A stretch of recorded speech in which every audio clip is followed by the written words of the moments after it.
Hello everyone, welcome to miss classes. आज हम discuss करेंगे क्लास 8 की साइंस बुक का first chapter that is crop production and management. Crops का मतलब तो आप सभी को पता है। क्रॉप प्रोडक्शन क्या होता है? फसल का उत्पाद करना। एंड मैनेजमेंट होता है उसका रख रखाव करना, उसका प्रबंधन करना। जब किसान अपनी खेतों में फसल उगा लेता है उसके बाद उसका प्रॉपर मैनेजमेंट करता है, अदरवाइज जो फसल है वो खराब हो जाती है। तो इस चैप्टर में यही बताया गया कि कैसे किसान अपनी फसलों को ग्रो करता है और कैसे उनका मैनेजमेंट करता है। तो चलिए स्टार्ट करते हैं अपना चैप्टर। पहली और बूझो जो है समर वैकेशन में अपने अंकल के घर जाते हैं। उनका अंकल जो एक फार्मर था। उन्होंने उनके फील्ड में जाकर देखा कि बहुत सारे टूल है, जैसे खुरपी, sickle, shovel, plough, ETC in the field. तो इन सभी टूल को देखने के बाद बूझो के दिमाग में सवाल आया कि हम इन सभी टूलों को कहाँ और कैसे यूज करते हैं। I want to know where and how we use this tool. आप सभी को पता है कि सभी लिविंग ऑर्गेनिज्म को क्या है, खाने की जरूरत पड़ती है। और जो प्लांट्स होते हैं वो तो अपना खाना खुद बना लेते हैं। कैसे बनाते हैं? फोटोसिंथेसिस से बनाते हैं, राइट। लेकिन जो एनिमल्स और जो ह्यूमन्स है वो अपने खाने के लिए प्लांट्स के ऊपर डिपेंड होते हैं। But first of all why do we have to eat food. लेकिन इससे पहले हमें ये भी तो पता होना चाहिए कि हम खाना खाते क्यों। क्योंकि खाना खाने से हमें एनर्जी मिलती है, राइट। और इसी एनर्जी का उपयोग हम अपनी डेली लाइफ में करते हैं। अपने जो इसी एनर्जी का उपयोग हम अपने वेरियस बॉडी फंक्शन में करते हैं, जैसे डाइजेशन, रेस्पिरेशन और एक्सक्रीशन, राइट। ये सारे फंक्शन हम तभी करते हैं जब हमारे शरीर के अंदर एनर्जी होती है। फिर से बूझो पूछता है, since we all need food how can we provide food to a large number of people in our country. अगर हम सबको खाने की जरूरत है लेकिन सभी लोग तो फार्मर नहीं है, तो इतने सारे लोगों के लिए खाना आता कहाँ से?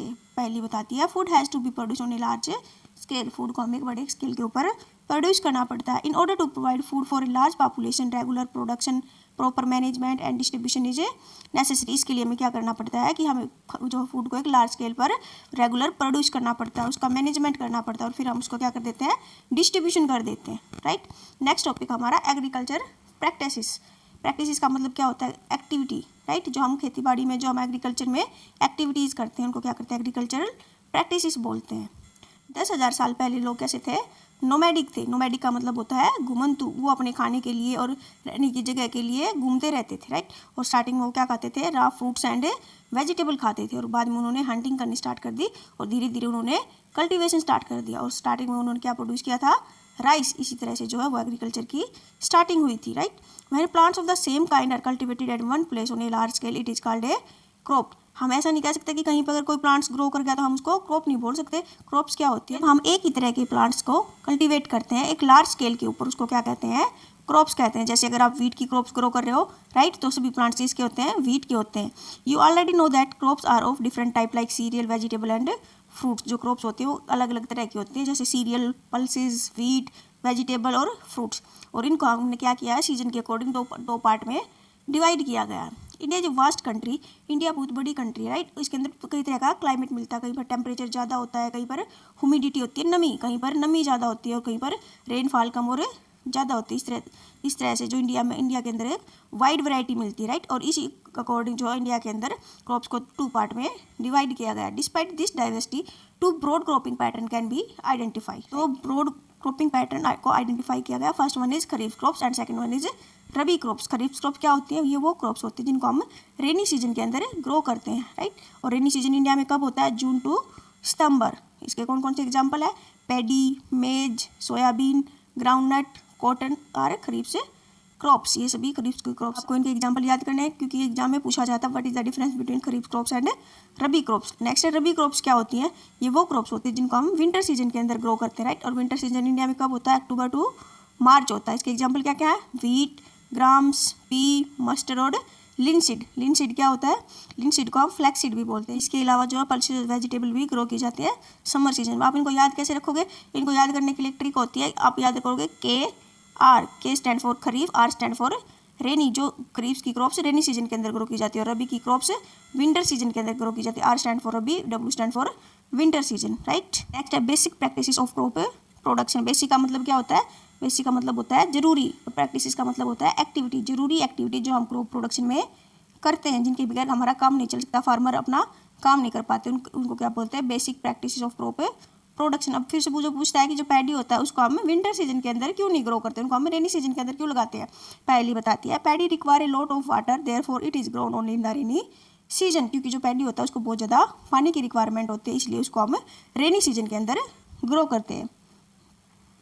Cultivation of crops involves several activities undertaken by farmer over a period of time जब फार्मर कल्टीवेशन करता है तो उसके अंदर बहुत सारी एक्टिविटीज़ करता है, जैसे कि जो होता है गार्डनर जो होता है वो अपने गार्डन के अंदर करता है, और आप भी करते हो अपने घरों के अंदर, जब आप अपने घरों के अंदर ऑर्नामेंटल प्लांट्स लगाते हो, राइट। ऑर्नामेंटल प्लांट्स होते हैं जिनको हम डेकोरेशन के लिए यूज करते हैं अपने घरों पर।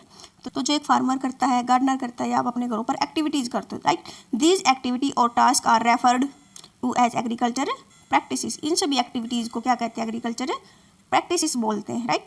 और जो होते हैं फार्मर जो होता है वो अपनी फील्ड के अंदर 7 टाइप की एग्रीकल्चरल प्रैक्टिसेस करता है। कौन कौन से? वो first one is preparation of soil, मिट्टी को तैयार करता है। सोविंग, उसके अंदर बीज बोता है। एडिंग मैन्योर एंड फर्टिलाइजर, उसके अंदर खाद और उर्वरक मिलाता है।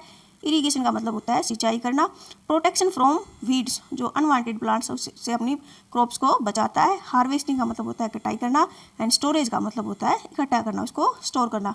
तो ये 7 स्टेप हैं जो एक फार्मर अपने फील्ड के अंदर करता है, राइट। नेक्स्ट है preparation of soil. Preparation of soil का मतलब होता है मिट्टी को तैयार करना। Preparation of soil the first step before growing A crops. जो प्रिपरेशन ऑफ सॉइल वो फर्स्ट स्टेप होता है एग्रीकल्चर प्रैक्टिसेस का, और ये एग्जाम में भी पूछा जाता है what is the first step of agriculture practices, right. तो क्रॉप्स को ग्रो करने से पहले फार्मर क्या करता है? अपनी सॉइल को प्रिपेयर करता है, और ये बहुत ही इंपॉर्टेंट टास्क होता है एग्रीकल्चर के अंदर। इससे क्या होता है? जो मिट्टी होती है वो लूज हो जाती है, राइट। मिट्टी को लूज करने से क्या होता है? जो रूट होती है वो मिट्टी के अंदर डीप तक पेंट्रेट करते हैं, right. This loose soil allow the root to breathe easily even when they go deep into the. So मिट्टी लूज होगी तो उसके अंदर जो रूट होंगे वो इजिली ब्रीथ कर पाती हैं। Why does the loosing of soil allow the root to breathe easily? अब वो इजिली ब्रीथ कैसे करती है? क्योंकि अगर मिट्टी लूज हो जाती है तो उसके अंदर जो एयर का जो सर्कुलेशन होता है वो इजी हो जाता है, और एयर के अंदर क्या होती है? CO2, और CO2 से जो प्लांट्स वो ब्रीथ करते हैं, राइट। नेक्स्ट है the loosened soil help in the growth of earthworm and microbes present in the soil. जो अर्थवॉर्म और माइक्रोब्स होते हैं उनकी ग्रोथ भी लूज सॉइल के अंदर ज़्यादा होती है, क्योंकि अर्थवॉर्म और माइक्रोब क्या करते हैं? मिट्टी को बार बार टर्न करता रहता है, राइट। जितनी ज़्यादा वो टर्न करता है उतनी ज़्यादा उसके अंदर मिट्टी के अंदर वो हुमस ऐड करता है, और हुमस क्या होता है कि ऑर्गेनिक रिच मैटर होता है ब्लैकिश कलर का, जो हमारी मिट्टी को ब्लैकिश कलर देता है, राइट। इसीलिए जो अर्थवॉर्म उसको हम फार्मर का फ्रेंड्स कहते हैं। These organisms are the friend of the farmer since they further turn and lose the soil and add humus to it. But why the soil need to be turned and loosened? You have learned in the previous classes that soil contain minerals, water, air and some living organism. मिट्टी के अंदर क्या होते हैं? बहुत सारे minerals होते हैं, राइट। वाटर और एयर इसके अंदर, और उसके अंदर लिविंग ऑर्गेनिज्म भी प्रेजेंट होते हैं। In addition dead plants and animal that decompose by the soil organism. जो मिट्टी के अंदर प्लांट्स और एनिमल होते हैं, राइट, उनको क्या, जो सॉइल के ऑर्गेनिज्म होते हैं वो उन प्लांट्स और एनिमल को डिकम्पोज कर देते हैं, और डिकम्पोज होने से जो होते हैं उनके न्यूट्रिएंट, जो प्लांट्स और एनिमल के न्यूट्रिएंट है वो मिट्टी के अंदर ही वापस मिल जाते हैं, और उन न्यूट्रिएंट को फिर क्रॉप्स दोबारा से एब्जॉर्ब कर लेती है। In this way various nutrient in the dead organism are release back into the soil. These nutrient are again absorb by the plants, right. जो हमारी मिट्टी होती है उसकी सिर्फ फ्यू सेंटीमीटर जो लेयर होती है वो ही जो प्लांट्स की ग्रोथ को सपोर्ट करती है। Since only few centimeter of the top layer of the soil support plants growth, turning and loosing of the soil bring the nutrient rich soil to the top so that plants get use these nutrient, right. अगर turn करते हैं और loose करते हैं तो जो nutrient rich soil है वो ऊपर आ जाती है। As turning and loosing of the soil is very important for cultivation of crops. इसलिए क्या होता है, जो टर्निंग और लूजिंग होती है वो हमारी क्रॉप्स की ग्रोथ के लिए बहुत ही ज़्यादा जरूरी होती है। और ये जो प्रोसेस होती है, the process of loosening and turning of the soil is called tilling और प्लोइंग। इस प्रोसेस को, जिसके अंदर हम सॉइल को टर्न और लूज करते हैं, इस प्रोसेस को क्या बोलते हैं? टिलिंग और प्लोइंग। और ये किसकी हेल्प से की जाती है? एक प्लो की हेल्प से की जाती है, राइट। प्लो क्या होता है? एक वुड और आयरन, लकड़ी का या लोहे का बना होता है। हमारी जो सॉइल है वो बहुत ही ज़्यादा ड्राई हो तो हमें उसके अंदर क्या करना पड़ता है? उसके अंदर हमें पानी देना पड़ता है, राइट। द प्लोइंग हेल्प में have big clumps of the soil called crumbs. Ploughing करने से क्या होता है? जो मिट्टी के बहुत बड़े बड़े टुकड़े हो जाते हैं उनको हम क्या बोलते हैं? उनको हम क्रम्स बोलते हैं, राइट। और प्लोइंग करने से पहले हमें इस क्रम्स को तोड़ना पड़ता है। It is necessary to break these crumbs. Levelling is the field is beneficial for sowing as well as irrigation. और प्लोइंग करने के बाद हम क्या करते हैं? उसकी सॉइल की लेवलिंग करते हैं, और लेवलिंग हम एक लेवलर की हेल्प से करते हैं, right. Levelling of the soil is done with the help of a leveller. Some time manure is added to the soil before tilling. और कई बार क्या होता है कि हम प्लोइंग करने से पहले उसके अंदर मैन्योर भी ऐड करते हैं सॉइल के अंदर, ताकि जो मैन्योर वो मिट्टी के साथ अच्छे से मिक्स हो जाए। This help in the proper mixing of manure with soil. The soil is moist before sowing. और जो हमारी जो मिट्टी है वो गीली होनी चाहिए सोइंग करने से पहले। Agriculture implements. इम्प्लीमेंट्स क्या होते हैं? इम्प्लीमेंट्स होते हैं टूल या मशीनरी जो हम एग्रीकल्चर के अंदर यूज करते हैं, right. Before sowing the seed it is necessary to break big soil clumps to get better yield. अभी मैंने बताया था कि जो प्लोइंग करते हैं तो मिट्टी के क्लम्प्स बन जाते हैं और हमें उस क्लम्प को तोड़ना पड़ता है ताकि हमारी जो फसल की जो यील्ड है वो अच्छी हो। This is done with the help of the various tool. और हम ये कैसे करते हैं, टूल की हेल्प से करते हैं। The main tool use for the purpose are, और वो कौन कौन से टूल हैं जिनकी हेल्प से हम ये जो कलम्स बन जाते हैं इनको तोड़ते हैं, वो है प्लो, होय और कल्टीवेटर। प्लो क्या होता है, देखिए, it is being used since ancient time for tilling the soil, adding fertiliser to the crops, removing the weeds and turning the soil. Plough की हेल्प से हम क्या करते हैं, टीलिंग करते हैं सॉइल के अंदर, राइट, टीलिंग द सॉइल, उसके अंदर हम adding fertiliser to the crops, उसके अंदर फर्टिलाइजर ऐड करते हैं, रिमूविंग द वीड्स, अनवांटेड जो प्लांट्स उनको रिमूव करते हैं, टर्निंग द सॉइल, और सॉइल को टर्न कर देते हैं। ये सभी काम हम प्लो की हेल्प से करते हैं। और ये it is made up of wood and a drawn by a pair of bulls और अदर एनिमल। और ये किसका बना होता है, ये वुड का बना होता है, और इसको जो है पेयर ऑफ बुल कैरी करते हैं, right. It contain a strong triangular iron strip called ploughshare. ये देखिए इसका डायग्राम, ये प्लो, इसके अंदर क्या होता है, ट्रायंगुलर आयरन स्ट्रिप होती है, ये वाली, ये इसकी मेन रोड होती है जिसको प्लो शाफ्ट बोलते हैं।